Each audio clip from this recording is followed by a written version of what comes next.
My name is Doug Mora.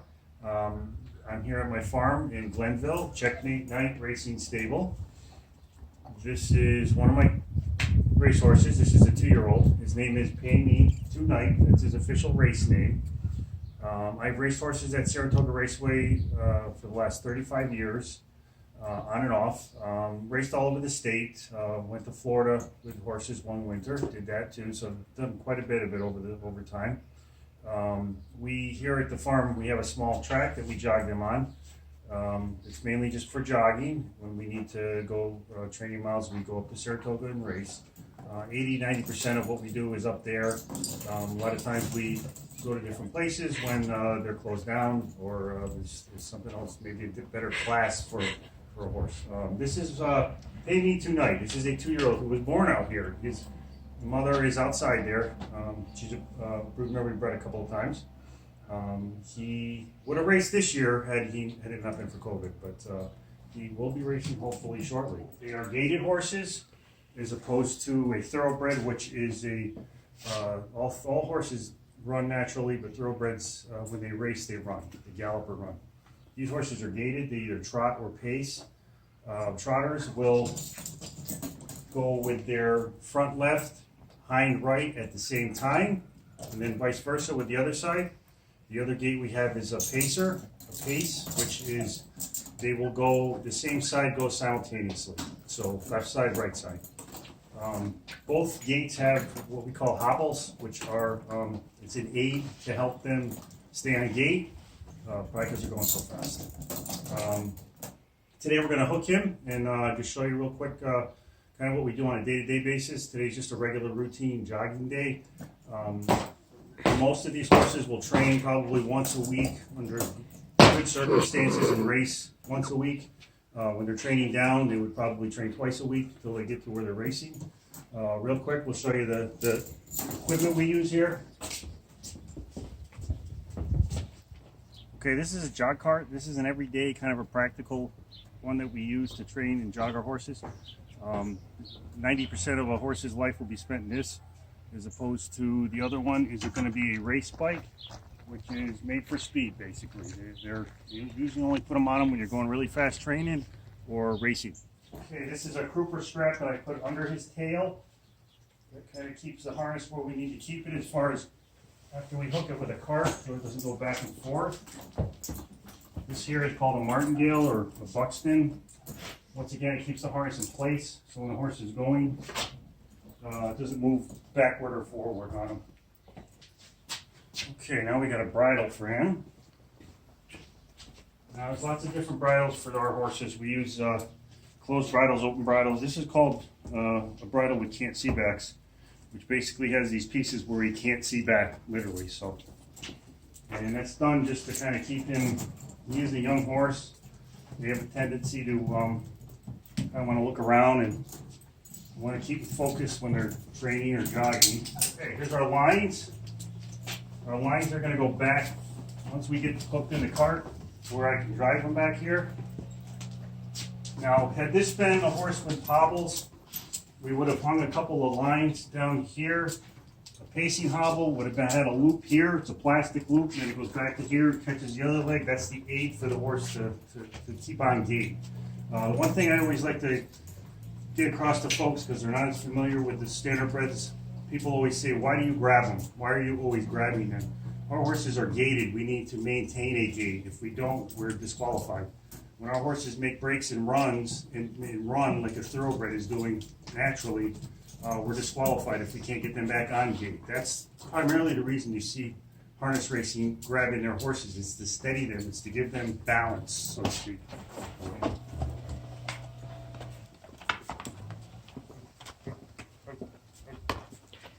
Okay, this guy's pretty good. He's pretty well broke. I can usually hook him by myself. Now, I'm going to call it the newest kind of harness, but these are called quick hitch harnesses. So when we put this in there, it clicks in really quick and easy. Now, one thing, once again, I talked about in there, these horses, we keep their head up. So that overcheck that I discussed, they're all set at different. Every horse is going to be a little different, whether their head is held higher, held lower. and then we hook it to the water hook right here, and that's what kind of keeps him balanced and steady. We'll walk off, and we're going to go jog a little bit.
That's how it's jogging.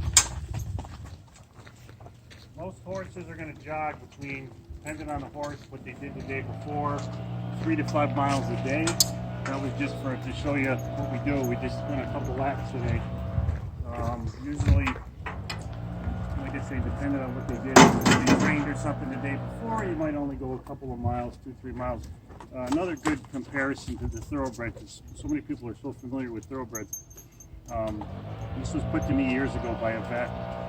It's a good way of thinking about the two different breeds, standardbreds compared to thoroughbreds.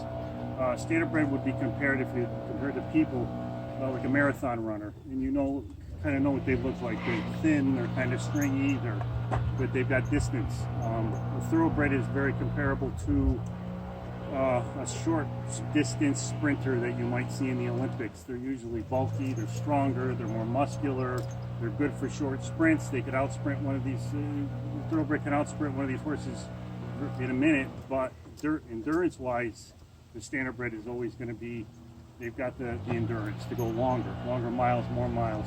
A lot of our horses end up, when they're done, the Amish routinely come to racetracks and buy these horses because they use them to pull their buggies, go to church, to go to the store. 8-10 miles is nothing for these horses to jog in an Amish cart. That's pretty common for that. I particularly don't sell them to Amish, but a lot of them do end up in Amish communities, and there's a lot of good Amish communities. I don't want to say they all end up in a bad place, but they do. They're workhorses. And of course, the other thing with any horse is a lot of people don't realize they all have their own personality. They all have different traits, things they do, don't do well, don't do well. This particular horse for a 2-year-old is very well behaved. A lot of times they're not as, you need help hooking them. There's a lot more hands-on with younger horses. A lot of times when you see guys first start hooking babies and 2-year-olds, you're going to have lines on each side, holding them while they're hooking them. This guy actually broke pretty good. And his mare was like that. His mother was very good to deal with on a daily basis.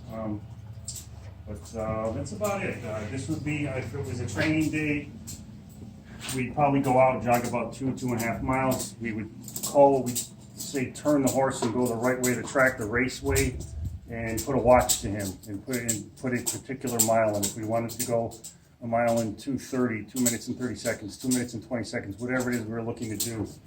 These horses will also go multiple trips in a day. You'll have a lot of guys that'll go a mile in 2:30. They'll go back to the barn, let them sit for a little bit, go back out and go 2:15, 2:10. This is something thoroughbreds, forget it. They go out, they do a short little gallop, they go back and walk around a tree for 3-4 hours. That's kind of it for thoroughbreds. But that's a difference in the breed too. So, but that's about it. Overall, it's a pretty. There's more that goes into it than I've shown you here to get into the races, but it's a fascinating breed. I've always said the standardbred really doesn't get nearly the credit they should.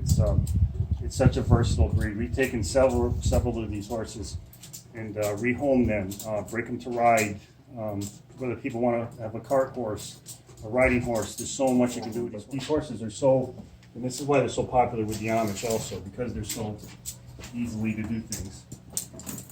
Okay, buddy, get it out. That's what we call a miler bit. And you see this thing in the middle, it spins actually. Which he does that with his tongue while he's got it in there. Kind of gives him something to do. And that is a riding horse bit. So most bits for standardbreds are going to be called a standard snaffle bit, which is just a bit like this without that in the middle, basically. And a standard overcheck, which would be not this, but just another piece of metal here just to keep his head up in the air. A lot of horses race and stuff like that. There's some of the bits that we get into get more with if a horse grabs on a lot. We need to put different kinds of bits so that we can have the leverage. When horses kind of are uncontrollable and want to go too fast, too quick, then they're not going to go the whole mile. They're going to stop at the end. They're not going to have the endurance. So at times we have to put different bits in their mouth to control them. And you don't see that as much with thoroughbreds. Thoroughbreds are pretty much, you just kind of cut them loose and go. Keep making a comparison to thoroughbreds because everybody knows, thoroughbred industry quite a bit more than this. But that's about it. This guy, we've just started training. I actually had his first training mile to a watch yesterday. He went 3 minutes and 6 seconds, which doesn't sound like a lot, but he's doing really well. He's gone his way.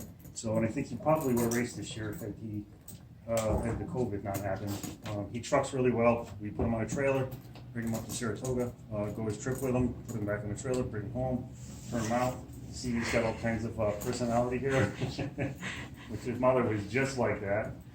But he's a nice one. I kind of like him. His father was Conway Hall, which is one of the better sires in the state of New York. He is New York Sire Stake eligible to race in stake races next year, should he be good enough, which we hope he would. He's owned by the stable, Checkmate Night Racing. I've had a lot of horses out here over the years that I've trained 4 owners. Misfit Stables was one of my good owners for years. Some really, really good owners.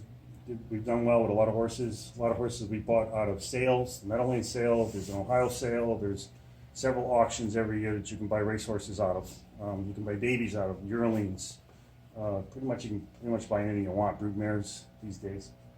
But that's about it. There's one other thing we'll show you real quick if I come out here. This is a little interesting. Now, not the little dark one, but the one on the other side. His name is Cutie's Hope. He was my first win with a drive and a training parimutuel right over there, this red one, in 1986. He's 37 years old. He's still out here. Most standardbreds don't see 30, let alone 37. But he was the first one, actually. I won my first drive-in win with him at Boston Spa Fairgrounds. And I won my first parimutuel training with a catch driver at Saratoga. Yep, he's still here. Yeah, I actually don't own him. Somebody else does. Somebody bought him a few years after I was done with him. And he just ended up back out here about 5 years ago. Cutie's Hope. He's a gelding. Little red, we call him. And this one actually is his little girlfriend. She's a turnout from the racetrack. She's a 2-year-old. And he's in love with her. I don't know how we're ever going to separate them. So that's about it. It's like I say, there's more to it than once you get going a little bit, but that's the basics of what we do out here in the industry. I will say this too, I mentioned Misfit owners. These were 3 guys that were going to buy a thoroughbred. And they one of my friends who I went to high school with introduced me to them. He was partnered with them. They were sold on buying a thoroughbred, got involved with these things, and they couldn't be doing more now. One particular, Joe Battaglia, is super involved in the sport, all over the place. Loves standardbreds. Anybody that gives the standardbreds a little bit of if they give them a look, they love them. They always like these horses. So, but that's about it. We try to build a pro horse and do the right things with these. You see some older horses out here. I've always tried to give them homes, rehome them, we'll do what we can. I can't keep them all, unfortunately, but we try to do the right thing all the time. So that's about it.